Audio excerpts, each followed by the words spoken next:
Hi, this is Drew with a review of the Freak 7, Giannis Antetokounmpo's 7th signature, and it seems to have gone in nice one full circle. It looks like a slightly distant relative of the first Zoom Freaks. The Zoom Freak one was simple, but it had a clear identity of this is Giannis Antetokounmpo's shoe. So does this. The reverse swoosh is there, and overall, yeah, it does scream Giannis Antetokounmpo, the guy who's built like Shaq but runs around like a small forward. So for size 9.5, it weighs about slightly over 400 grams, but it feels lighter than what the digits show. But it's not super lightweight, but it's not as clunky, as heavy as the clunkiness of the shoe seemed to scream at first. In terms of fit, it's I think most people can go true to size, but some might want to go up half a size if they have if they find most Nike shoes out there to be a bit narrow. And if you're for one of those people with a really narrow feet, they're like a tight fit, you could afford to go true to size or half a size down. So that's how it is. It does not have a crazy dead space on top, so that's good. The lockdown, the lacing overall is nice. It does feel a bit of a, not a heel slippage, but some extra space in the heel containment area. There, it's lacking a bit of that clutching mechanism. Overall, the padding is nice, the tongue and everything. There's no pinching sensation anywhere, so that's good. It's not a low cut, but it's not a mid cut. It's like a tweener. Some people who like those kind of settings, like the Kobe Force, will probably appreciate this height. The outsole pattern screams Antetokounmpo, so it's got a good motive there. The traction is overall very grippy and nice, and it's not crazy dust sensitive, so that's a huge welcome development. It's got Cushlon 3.0, but like Georges St. Pierre would say, I'm not impressed by your performance. It's nothing special.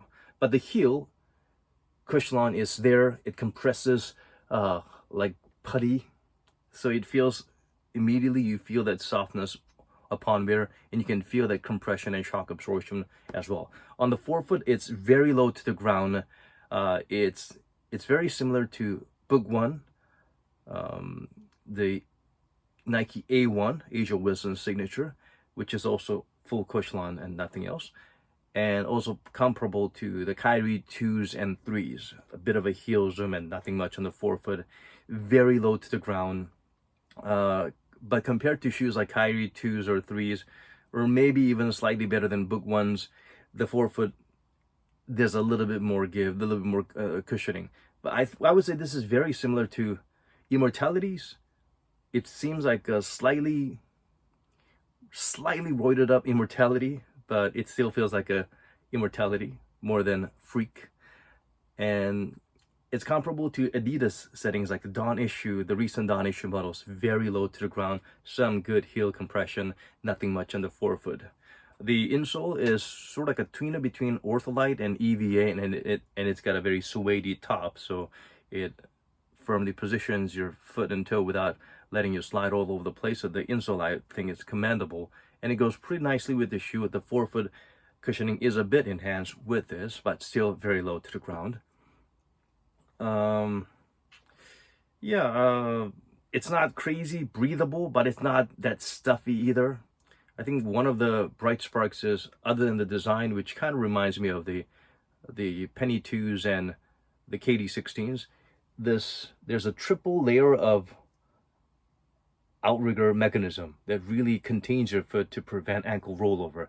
The base is not that wide, but these triple layers, these triple brakes do a good job of ensuring you don't tilt or rock your ankle the wrong way. So very commendable there. So the price point, at least in my country here, it's pretty high. It's comparable to the Book Ones, and I felt the Book Ones are a bit overpriced. They were, I guess you could really price them high because they're like a fashion shoe to a certain degree. You could be worn casually like a sneaker. That's why it had such a high selling price point that people didn't mind buying them.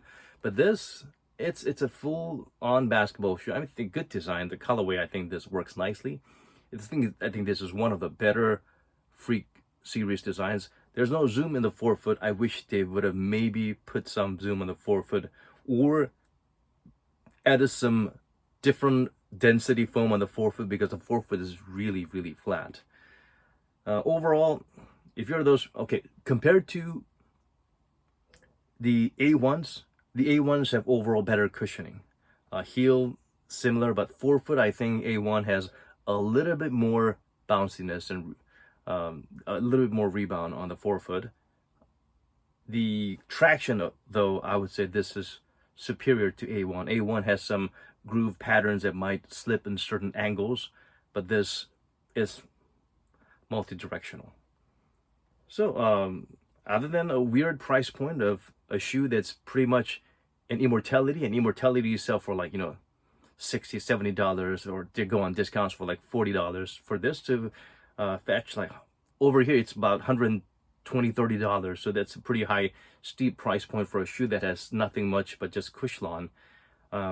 Yeah, it's, for me, the price point is the biggest gripe. Design wise, I think this is, yeah, great. Traction, great. Containment, great.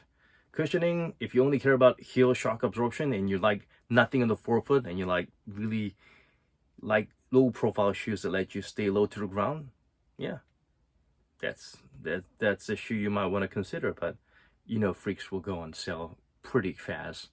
The sixes, they were selling cheaper than the Immortality, some of them.